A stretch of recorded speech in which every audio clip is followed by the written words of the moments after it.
My story starts out with my great-grandma Mac. She was born in North Georgia and lived on a farm. They made every use of the animal that they could and didn't let a thing go to waste. One thing that stuck out most to me is when my dad told me about when he was little, they'd be outside running around in the yard, and Grandma Mac would come out and she would grab a chicken and wring its neck and then just go stick it in a pot of boiling water. And then my dad said that is what they would have for lunch. I didn't really see much of that growing up, but according to my dad, that is just how things were.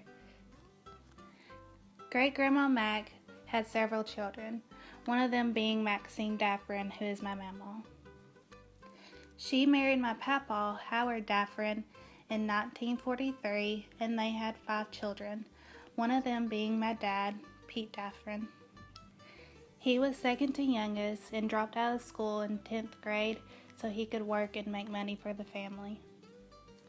He and my mom were married for 17 years. But after I was born, my mom started having troubles with substance abuse, and soon after I was born, she decided that she would rather live life out with her friends, so she left. After that, it was just me and my dad.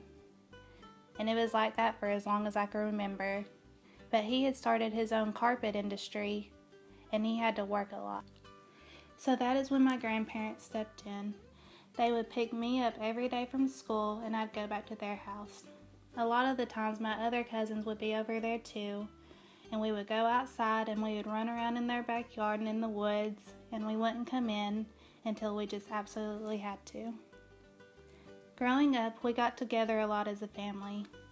Every Sunday, my mama would make a huge dinner and we'd all pile in and we'd stay a few hours after church.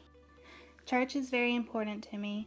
I've been at Salem Baptist Church since I was born, and I'm very active there. Sunday through Wednesday night, I'm there every day doing something. I got saved when I was in elementary school and got baptized when I was 15. The motto of my church is others, and that is something I try to remember. It especially helps on days when I feel like I'm just so worn down and can't take any more.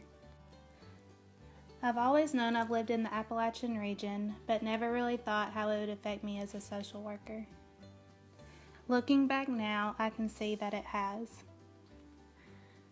While thinking back about our Appalachian class, it helped me remember how being self-sufficient is super important.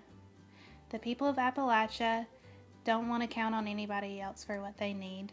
They simply make the best of what they have and get on.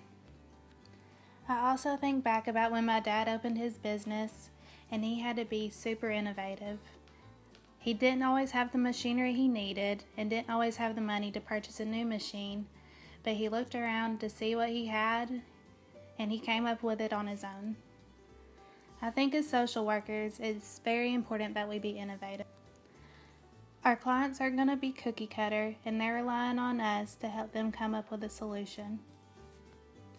We have to be creative and look around and see what we have in our communities to help make the best plan for them. While religion is also very important in Appalachia, it's important to me too. It reminds me that I need to stick to my beliefs and always do what I think is right. Unfortunately, I had a mother that suffered with substance abuse, and it affected me a lot. However, I think it also showed me that even though people can make bad mistakes, it doesn't mean they can't turn their life around. I think it's important that we don't give up on people. As a future social worker, I think it will really help me remember why I want to do what I do.